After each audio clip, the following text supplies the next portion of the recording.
Welcome back, my friends. Coming back to you today with another one of my best games, doing a game review. This game includes a brilliant move and a wonderful checkmate. So let's check it out. d4, d5, and here, knight c3, initiating the Jabava London. Not playing c4, bringing the knight out. Here we're facing c6, getting this semi-Slav structure. And here, computer always loves to push these pawns against these structures, the French and the Slav, but we ignore that and bring it out bishop f4. Development from our opponent. Here we connect these pawns, protect the bishop, and here we get this bishop f5 move from our opponent.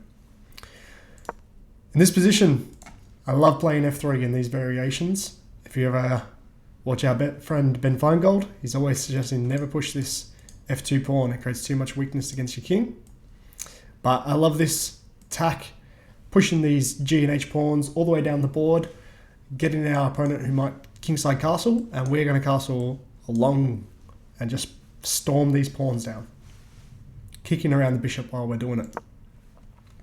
So opponent continues to solidify their structure. And here it is, g4 on the board. Let's start kicking this bishop around with the potential to attack this knight in future. And there it is as well, h4 as well. Let's get him going down the board. Opponent plays slightly more passive, h6. Computer wants h5, immediately trying to compensate for these pawns coming down the board. Here, the bishop has an escape route, so we can't keep pushing straight away.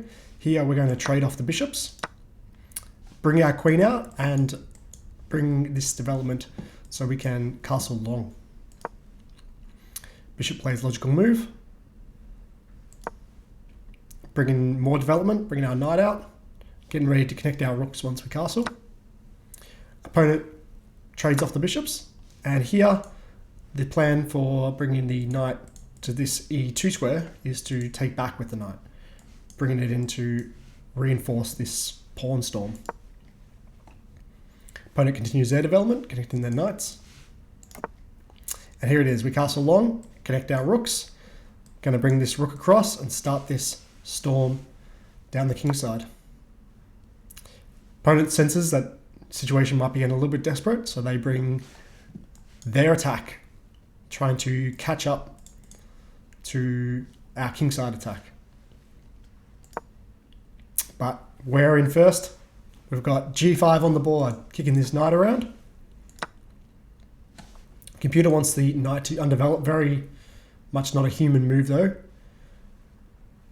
Opponent instead takes back. This is very important why we have to castle long first so we could connect these rooks, otherwise this pawn here wouldn't be able to take. If we were still had our king on its starting square, on e1, these rooks wouldn't be connected and this pawn would be pinned. These rooks are in tension, but here we can indeed take back, hitting both the knight on the f6 square as well as the rooks see each other. But again, important that we have these rooks connected because we can take back and now control the only open file and direct avenue into the black king along the king side. Knight has to jump back, only viable option. And here we pin the knight to the king. Nasty threats coming in here. This knight was hanging, so obviously the king comes back to assist. Computer obviously wanted the king to step forward and have the queen defend instead. Here the computer just wants to go straight in, but human move, trying to crash down these pawns. Computer brings their queen out, trying to get active. We take here, obviously the computer finds some crazy tactics. But again, human move, attacking this, threatening promotion, smashing down the king side.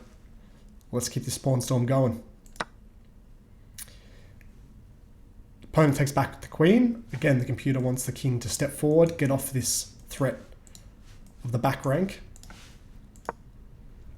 And here we do play this move now, bringing the queen in, threatening all kinds of attacks on the back rank. Perhaps we take with the rook in future. or the queen. Opponent brings out the knight, attacking the queen with tempo. Had a possibility of a check here, but bring the queen back so it's not hanging anymore. Finally, the opponent gets off the back rank, although the computer still wants to keep it on the back rank here. And here we're just trying to open up the center. Computer doesn't like it, but again, I felt like it was a very human move. Trying to open up the center here, get some more open lines of attack to this black king.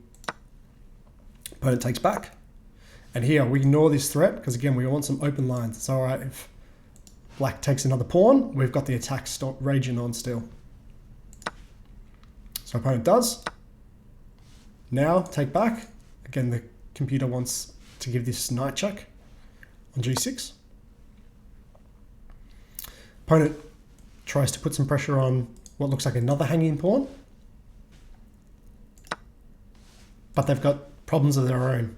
Now queen is getting in on the other side of the board, attacking on all sides of the board here, coming in to crisscross this king. Opponent brings knight back, trying to bolster defenses. But here we have brilliancy, bringing in the knight, sack it, sacrifice the knight. Here on d5, opponent can take back, but where we've got these knights protecting each other, the king really can't run. So opponent takes, which is the best move. We give another check to this king, and lots of pressure building here against the black king. Black needed to avoid further possible attacks along these diagonals, coming straight back. And here we're able to force a wonderful checkmate. Firstly, bringing the queen along this diagonal. Opponent moves the king. That could have blocked with only the queen, but that would have also been a checkmate, as no one can defend the queen, as this knight is still pinned from all those moves ago, still pinned against the king here and cannot move. So king steps back, and now checkmate in one, a beautiful knight checkmate to the king. The king has no escape against the queen. The knight jumps over everything, attacking this king. Nothing can help. We have a beautiful checkmate here on move 28 of this game. So brilliancy in this game, sacrifice the knight. Jabava London, very attacking when we play against this bishop f5 move, pushing f3, pushing this pawn storm, getting in against the king, castling long. Lots of attacking possibilities here in this variation of Jabava London. I do love it. People consider the London or the Jabava London a very positional opening, but as you can see from this game here, it can lead to some very, very crazy attacking possibilities, especially with this pawn storm, with opposite side castling. And if your opponent doesn't castle, like in this game, all kinds of trouble gets in. Let me know what you think about this game in the comments. Like and subscribe for more. Thanks again for tuning in to Lenny Delight Chess.